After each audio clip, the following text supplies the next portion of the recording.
분들은 언제였습니까? 아마 특별히 여자분들에게 있어서 인생에 있어서 가장 행복하고 즐거운 시간이라고 한다면, 기대되는 시간이라고 한다면 아마 여러분들이 예전에 하셨던 결혼식이 아니었을까 생각이 돼요. 처녀 때 여러분 결혼을 생각만 해도 그 백마탄 왕자님과 함께 결혼해서 행복해서 산다는 생각에 얼마나 기대했습니까? 물론 그 뒤의 삶은 또 다른 문제입니다. 그런데 결혼은 인생에 있어서 가장 행복하고 즐거운 축제 중에 하나일 것입니다. 그런데 어느 한 결혼식 때 한 축사를 맡으신 분이 축사를 했었습니다. 교회에서 결혼식을 하는 거라 축사를 했는데, 이분이 축사 때에 정말 믿음이 좋은 분이었기 때문에 하나님의 말씀을 딱 적어와서 읽어줬습니다. 그분이 원래 적은 것은 요한 1서 4장 18절 말씀을 적어왔는데, 잘못 읽어가지고 비슷한 요한복음 4장 18절을 읽어버린 거예요. 실수가 있었죠. 원래 그가 읽어야 했었던 요한 1서 4장 18절 말씀은 이겁니다. 사랑 안에 두려움이 없고 온전한 사랑이 두려움을 내어 쫓나니. 그 하나님의 사랑에 대한 아주 귀중한 말씀이었어요. 그런데 그가 실수로 읽었던 요한복음 4장 18절 말씀은 이것이었습니다. 너에게 남편 5이 있었고 지금 있는 자도 내 남편이 아니니 내 말이 참되도다. 내게 남편 5이 있었고 지금 있는 자도 내 남편이 아니니 내 말이 참되도다. 결혼식장에 그 이야기를 해버린 거예요. 그래서 결혼식장이 아주 초상집이 되어버렸다고 합니다. 오늘 우리가 읽은 성경에서도 당시 유대인의 결혼식이 나와요. 여러분, 우리 결혼식도 그렇지만 유대인의 결혼식은 약 2주 동안이나 진행이 됩니다. 얼마나 축복하고 즐거운 축제인지 모릅니다. 그런데 유대인은 중동이기 때문에 물이 귀합니다. 그리고 석회질이 많기 때문에 이것을 희석하기 위해서, 목마름과 석회질을 희석하기 위해서 포도로 즙을 짜서 포도주를 만들어 먹습니다. 음료같이 먹습니다. 그렇기 때문에 그들의 잔치에 있어서 포도주는 아주 중요한 음식이에요. 음료입니다. 절대 포도주가 없으면 흥이 날 수가 없습니다. 그런데 이걸 어떻게 합니까? 인생 일대에 있어서 가장 즐겁고 행복하고 기대되고 이날만 손꼽아서 기다려왔는데 포도주가 딱 떨어진 거예요. 어이구야, 난리가 났습니다. 이 포도주를 담당하는 사람이 이 신랑과 신부입니다. 그리고 전체의 연회를 주관하는, 식을 주관하는 사람이 바로 연회장입니다.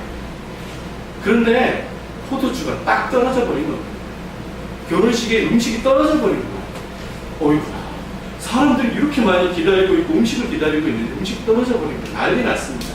여러분, 장례식을 가거나 잔치를 하면 항상 먹은 게 기억이 나요.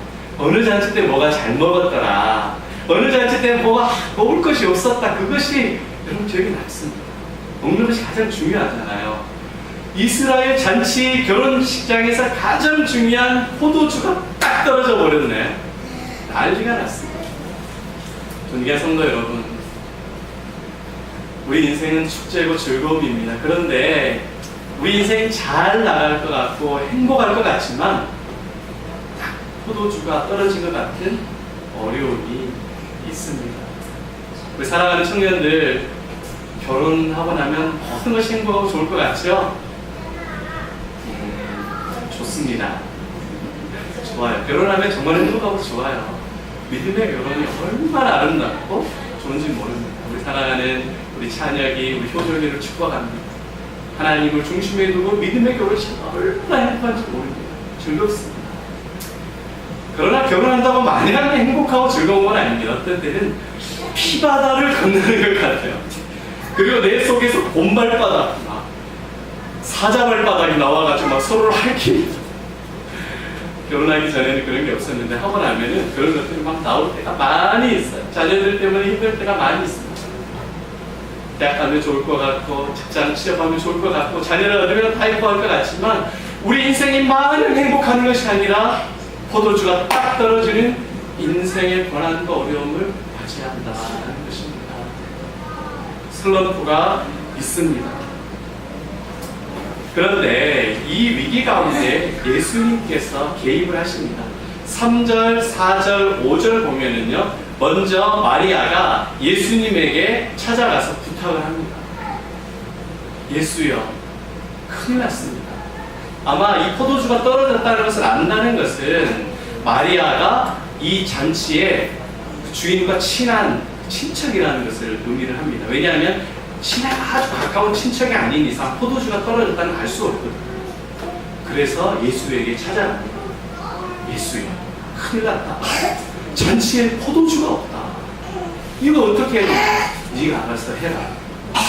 이건 마리아는 성령으로 잉태를 했고 어렸을 때부터 예수님께서 성전에서 살아왔던 것을 알기 때문에 예수님께 사실 일을 기대를 합니다.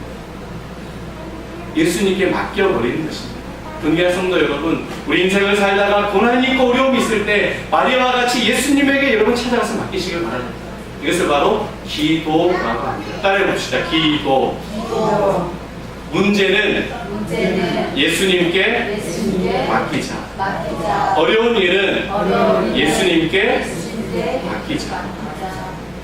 여러분, 우리 3차원적인 세상에서는 내 힘으로 해결을 해야지, 내가 노력을 해서 이 문제를 해결해야지, 난 내 힘으로 해결해 보려고 합니다. 돼요? 안 돼요?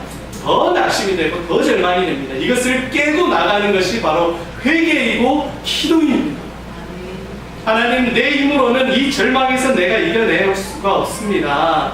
내가 가지고 있는 이 작은 상자를 깨고 나올 수가 없어요.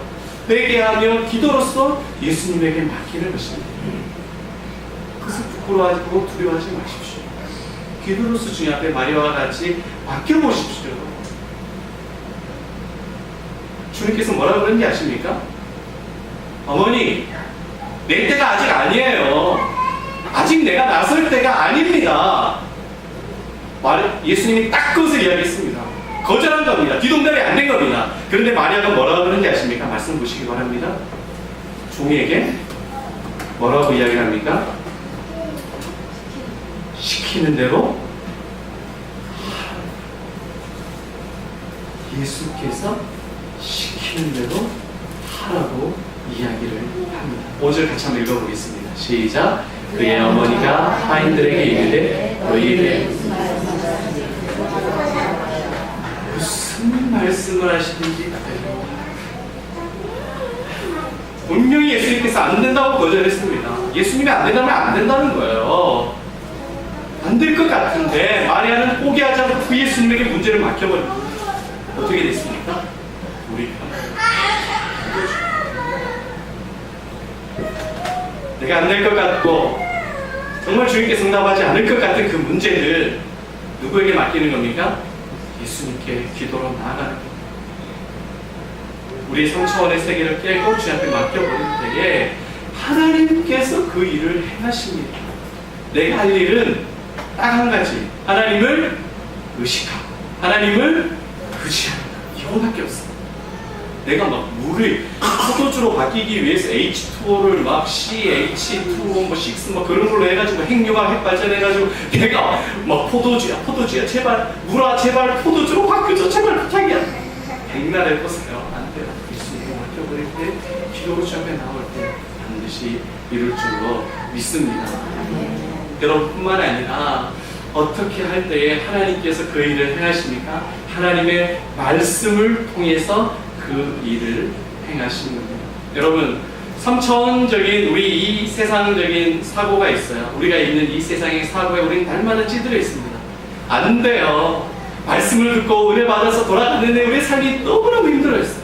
그래서 제가 말했습니다. 여러분, 4주 동안 매일 한 게 이겁니다. 딱 한 거예요. 누구를 의지하자는 거예요? 하나님 의지하고 나가보자는 겁니다. 하나님 의지하고 힘들 때든지 어려울 때든지 부부싸움이 있을 때든지 내가 낙심하고 절망할 때 누구를 의지하자? 하나님만 의지하자. 물질이 부족하면 누구 의지하자? 자식이 말을 안 들으면 누구 의지하자? 이거밖에 없어요. 전문 용어로 하나님과 쇼부를 먹는 하나님. 그 하나밖에 없습니다. 하나님만 의지하며 나아가는 겁니다. 그런데 이 말을 듣고 나가서 그래 내가 하나님만 의지하면서 나아가 보자 했는데 자식들 보면 또 어떻게 속이 났어. 또 내 미워하는 그 사람 보면은 또 내 속이 막 뒤집어져요. 또 집에 가면은 집구석이 그대로야. 문제가 해결이 하나도 안 돼 있어. 그러니까 뭐라고 생각해요? 목사님, 대처지까지 보세요. 집으로 돌아가면 똑같이 반복이 되는 거야. 아이고, 우리 목사님은 목사님이니까 그렇지. 제 속도 구멍나무 속이랑 똑같습니다.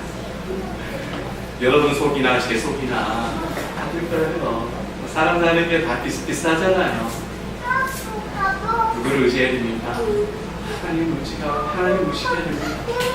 이 3차원적인 이 세상을 깨는 것이 바로 무엇이냐? 하나님의 말씀입니다. 마리아와 같이 기도할 때 깨지고 하나님의 말씀을 가지고 하나님 앞에 나아갈 때 아이고 이놈이 죽고서 내가 하는 게 다 그렇지 않은 이 나의 생각의 사고를 깨는 것입니다. 말씀이 내 생각 사고를 깨는. 여러분, 그래서 제가 여러분들이 계속 말씀 오라고 하는 거예요. 아, 목사님 말씀이 너무 지겨워요. 길어도 너무 길어. 어려워. 너무 어려워. 우리 문블레 집사님 앞이 잘 보이지도 않아. 그런데 말씀을 잘 보래. 예수님 막 부르짖으래. 왜요? 포기하지 않고 하루 이틀 일주일 정말 여러분 내 허벅지를 찌르면서 말씀을 봐보세요. 이 말씀이 나를 변화시키고 성령이 나를 변화시킵니다. 여러분, 우리 어떻게 해서 본문에서 포도주로 변화되었습니까? 7절 말씀 보세요. 시작. 예수께서 그들에게 이르시되 항아리에 물을 채우라 하신즉 가기까지 채우니 8절. 이제는 떠서 연회장에게 갖다 주라 하심에 갖다 주었다. 자, 제가 여러분들에게 질문을 드리겠습니다. 어떻게 물이 변해 포도주가 됐습니까? 1번, 예수님께서 항아리를 들어서 옮겼다. 2번, 예수님께서 항아리에 물을 가득 열심히 채웠다. 3번, 예수님께서 말씀을 하셨다. 정답은 몇 번일까요? 어떻게 이렇게 지혜로우세요? 하나님의 지혜가 있으시군요. 예수님께서 말씀만 하셨습니다. 말씀이 역사합니다. 말씀이 변화시킵니다. 하나님께서 천지를 창조하셨을 때 무엇으로 창조하셨습니까? 말씀으로만 창조하셨어요. 빛이 있으라 하시니까 빛이 있었습니다. 해와 달이 있으라 하시니까 있었습니다. 예수님께서 나사로를 살리실 때 어떻게 하셨어요? 주님께서 지렛돌을 들고 가서 그 돌을 끙끙 언니면서 그리고 나사로야 많이 힘들었지 호 해주면서 이렇게 하나씩 붕대를 풀어줬어요. 예수님께서 하신 건 무엇입니까? 말씀. 나사로야 나오너라. 나사로야 나오너라. 말씀하실 때 죽었던 나사로가 살아났습니다. 하나님의 말씀을 붙잡고 나갈 때 살아납니다. 포기하지 않고 이 말씀을 붙잡고 이 말씀을 내 말씀으로 붙잡을 때 살아납니다. 이 말씀이 하나님의 말씀이고 진리다.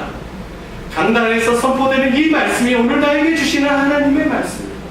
주님, 내가 이 3차원적인 이 세상 문제가 많고 괴로움이 많고 나는 내 인생이 잔치인 줄 알았습니다. 나는 내 인생이 축제인 줄 알았습니다. 레드 카페트가 쫙 깔려져 있는 줄 알았는데 어려움과 고난이 있습니다. 그러한 3차원적인 이 세상의 사고로 찌들어 있을 때 다시 하나님의 말씀을 듣는 거예요. 이 말씀을 붙잡고 다시 살아나는 것입니다. 주 기도로 주님 앞에 맡길 때에 마리아와 같이 예수님께서 말씀을 하실 때에 그 말씀이 저와 여러분들의 가정을 살리신 줄로 믿습니다. 절대 포기하지 마시기 바랍니다. 목사님 한 번, 두 번 했는데 안 되는데요. 포기하지 마시기 바랍니다. 마귀가 좋아하는 것은 포기입니다.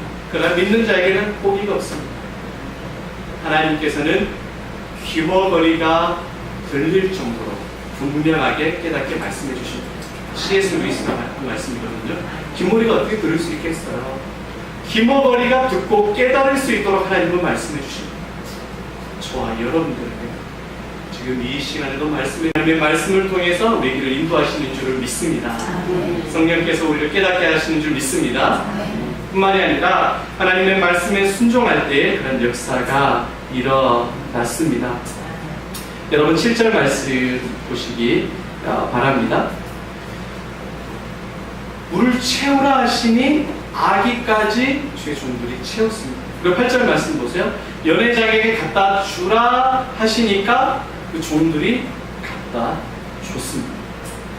하나님의 말씀에 순종하는 삶이 있을 때에 능력과 변화가 나타납니다. 여러분, 하나님의 말씀이 나에게 들려질 때에 이 말씀을 생명의 말씀으로 두고 주님, 저에게 순종할 수 있는 믿음과 용기를 주십시오. 주님, 저에게 하나님의 뜻대로 살 수 있는 힘을 다시 한번 주십시오. 여러분, 하나님께 기도해 보세요. 주님께서 여러분들의 그 작은 순종을 통해서 하나님의 역사를 이루어내십니다. 내가 구원해야 될 사람이 있습니까? 내가 해결해야 될 문제들이 있습니까? 기도로 말씀으로 하나님께서 나에게 주신 그 말씀을 순종해 보십시오. 지금까지 내가 살아오면서 순종하지 못한 그 말씀 있으세요 혹시? 내 마음을 지금 엉두리고 있는 그것 있습니까? 성령께서 깨닫게 하신 그 짐 순종해 보십시오. 순종이 제사보다 낫다 말씀하셨어요. 하나님께서 여러분들이 순종할 때에 얼마나 기뻐하고 감사하는지 모릅니다. 부모는 자식이 부모의 말에 순종하고 그 뜻대로면 그게 제일 좋은 거예요. 근데 자기가 잘났다고 계속해서 미루고 안 하면 부모의 마음을 계속 속삭이는 거예요. 용기를 내십시오. 하나님께서 여러분과 함께 하십니다. 여러분들을 도와주시고 포기하지 마시고 하나님을 의식하고 하나님을 의지하고 하나님의 주신 힘을 가지고 믿음으로 순종해 보시기 바랍니다. 하나님께서 놀라운 역사를 이루실 것입니다. 따라해 봅시다. 문제를 기도로, 말씀을 마음으로, 진리를 순종으로, 다시 한번 문제를 기도로, 말씀을 마음으로, 진리를 순종으로, 믿음으로 살아가시기 바랍니다. 하나님께서 놀라운 역사를 이루실 줄을 믿습니다. 여러분, 이것을 어떻게 보면 인간적으로 정말 내가 이렇게까지 해야 되나? 내가 정말 열심히 하고 싶은데 목사님 안 돼요. 내가 기도하고 싶은데 안 돼요. 그리고 어떤 분들 보면 해봤는데 목사님 안 돼요. 그런 적 있어요? 있어요? 있죠. 많죠. 아, 목사님 해봤는데 잘 안 되더라고요. 그래서 포기했어요. 뭐를요? 기도를요. 그래서 포기했어요. 뭐를요? 믿음을요. 기도와 믿음을 완전히 포기해버렸어요. 여러분, 포기하지 마세요. 하나님께서 도와주십니다. 마리아도 거절당했습니다. 자식에게 거절을 당했어요. 순종하는 자식이에요. 근데 마리아는 믿고 나갈 때 응답이 됐어요. 여러분, 호흡을 포기하신 분 한 분 있습니까? 숨 쉬는 것을 포기하신 분? 아직까지는 없네. 다행입니다. 포기하면 맞아요. 포기하면 죽죠. 혹시 밥 먹기를 포기하신 분 계십니까? 밥 먹기를 포기하신 분? 난 밥 먹는 게 너무 번패스럽고 싫다. 아, 나는 숨 쉬는 게 너무 귀찮아. 싫어. 그러신 분 계세요? 그렇죠. 기도, 맞아요. 말씀, 여러분 예배는 어떠세요? 혹시 그렇게 하지 않았습니다. 혹시 힘들다고 어렵다고 내려놔 버리지 않았습니까? 여러분 혹시 하나님 앞에서 내 영혼이 살아있습니까? 아니면 죽어있습니까? 계속 기도로 말씀으로 순종으로 나아가는 사람은 그 영이 살아있을 것이고, 어느 순간부터 기도도 잃어버리고 말씀도 놓아버리고 순종도 기쁨으로 넘겨버리고 나갔다고 한다면 내 영혼은 어느새 죽어버린 모습을 지고 모릅니다. 다시 한번 내 힘으로 이 3차원적인 이 세상을 믿음으로 살아갈 수가 없습니다. 하나님의 힘으로만 가능합니다. 행복의 시작 예수 그리스도를 붙잡을 때만 가능한 줄로 믿습니다. 우리 교회 모 전도사님이 한 이야기를 불러주셨어요. 이제 뭐 기도하고 말씀하고 이렇게 순종하며 살아가라 하니까, 이거는 뭐 예수님 믿는 사람들이 약한 사람들이니까, 사람이 약하고 힘이 없고 배운 게 없으니까 그렇게 예수를 믿고 살아가는 거지 라고 무시하는 한 교수님이 있었어요. 교수님도 이제 무시할 만한 것이 많이 배웠어요. 배우기만 하면 하나를 알면 열을 깨닫는 사람입니다. 운동도 너무 잘하는 날쌘돌이에요. 그리고 하는 것마다 성공을 하는 명장입니다. 그를 추종하는 제자들도 많이 있었어요. 뭐 운동도 잘해, 공부도 잘해, 하는 것마다 다 잘하니까 아무것도 아쉬운 것이 없죠. 난 하는 말이 내 주먹을 믿지 누구를 믿어. 힘이 없고 돈 없고 약한 사람들이 하는 것이 교회다. 그러니까 맨날 기도하고 뭐 말씀 보고 그렇게 하나님께 순종하라고 하는 것이지, 그렇게 살았던 교수님입니다. 그런데 이 교수님에게 아내가 있었는데 너무 신실한 집사님이에요. 이 집사님은 한편에는 불안한 거예요. 믿음이 있는 사람은 저쪽으로 봅니다. 이게 전부가 아니거든요. 세상이 전부가 아니고 내가 믿는 이 3차원이 전부가 아닌데 너무 불안한 거예요. 그래서 전도사님이 찾아와서 신방을 요청을 했습니다. 이제 신방을 딱 가니까 전도사님이랑 이야기를 하는 것이죠. 근데 교수님이 아니나 다를까 이야기를 해요. 아니, 돈 없고 가난하고 힘든 사람이나 예수님을 믿는 것이지 나는 전혀 아쉬운 게 없습니다. 아니, 건강하고 똑똑하고 인정받고 어디 가서나 잘 먹고 잘 사는데 그렇게 약한 사람들이나 교회를 가서 신앙생활 하는 거지. 그러니까 우리 전도사님 그리고 아내분 신앙생활 열심히 너무 잘하세요. 이렇게 오히려 그 사람들을 축복해 줬대요, 교수님이. 그런데 이제 교수님이 감기가 좀 심하게 걸려가지고 이 전도사님이 이제 찾아가서 신방을 했습니다. 아유, 교수님 이제 뭐 아파 보니까 우리 사람 몸이 얼마나 약한지 이제 아시겠죠? 그러니까 마음 문을 열고 예수님을 믿으세요. 그러니까 이 똑똑한 교수님이 뭐라고 하냐면, 아니, 감기 바이러스는 나만 걸리는 겁니까? 모든 사람들이 다 걸리는 거잖아요. 전도사님은 안 걸리세요? 아니, 모든 사람들이 다 보편적으로 걸리는 걸 가지고 왜 저에게 그것을 적용하냐는 거예요. 그러니까 전도사님이 그 말씀도 일리가 있네요. 그리고 와서 계속해서 그분을 계속해요. 그런데 며칠 뒤에 그 아내에게 전화가 왔는데 감기가 아니라 폐암이라는 진단을 받았어요. 감기가 안 나와서 계속 입원해 있었는데 결국에는 폐암인데 너무 전이가 심하게 돼요. 운동을 또 빨리 하는 사람들이, 많이 하는 건강한 사람들이 전이가 빨리 되는 겁니다. 근데 이분이 암에 걸려 있어서 시한부 인생을 살게 되었습니다. 전사님이 찾아갔습니다. 선생님, 아직도 사람이 연약하다는 생각이 안 드십니까? 이야기하니까 그분이, 그 교수님이 한참 있다가 말씀을 하는 겁니다.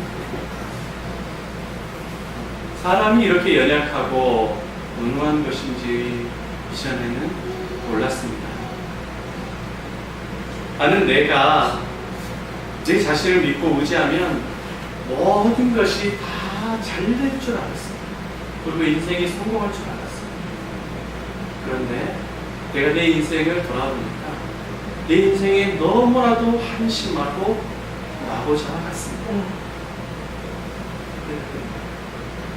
그리고 그분이 마음문을 열고 예수님을 영접하게 되었어요. 예수님을 영접하시고 나서 안타깝게 얼마 못 살고 수침을 하게 되었습니다. 존귀한 성도 여러분, 인생은 연약한 질들과도 같습니다. 세상의 그 어떤 것으로도 우리의 마음을 만족하게 하거나 채울 수 있는 것이 없어요. 오직 하나님이 주신 생명, 예수님을 믿고 의지할 때에만 진정한 만족과 진정한 행복과 기쁨이 있는 줄로 저는 믿습니다. 그 주님을 의지하는 방법, 이와 같이 뭐 하라고요? 포기하라고요? 그래서는 안 됩니다. 그리고 예수님께서 말씀으로 하나님의 말씀으로 변화시켰던 것 같이 말씀을 생명과 같이 포기하지 마시고 선포되는 하나님의 말씀을 내 말씀으로 살아가시기를 바랍니다. 하나님께서 나에게 기도와 말씀으로 깨닫게 하신 말씀이 있습니까? 순종하기를 주저하지 마세요. 기쁨으로 순종할 때 하나님께서 변화와 행복과 능력을 주시는 줄 믿습니다. 한번 따라해 봅시다. 행복의 시작 예수 그리스도. 행복의 시작 예수 그리스도. 다시 한번 행복의 시작 예수 그리스도. 행복의 시작 예수 그리스도. 자, 행복의 시작하면 여러분들이 센스 있게 예수 그리스도 하는 겁니다. 행복의 시작 예수 그리스도. 다시 한번 행복의 시작 예수 그리스도. 예수 그리스도. 행복의 시작. 행복의 시작 예수 그리스도. 주님을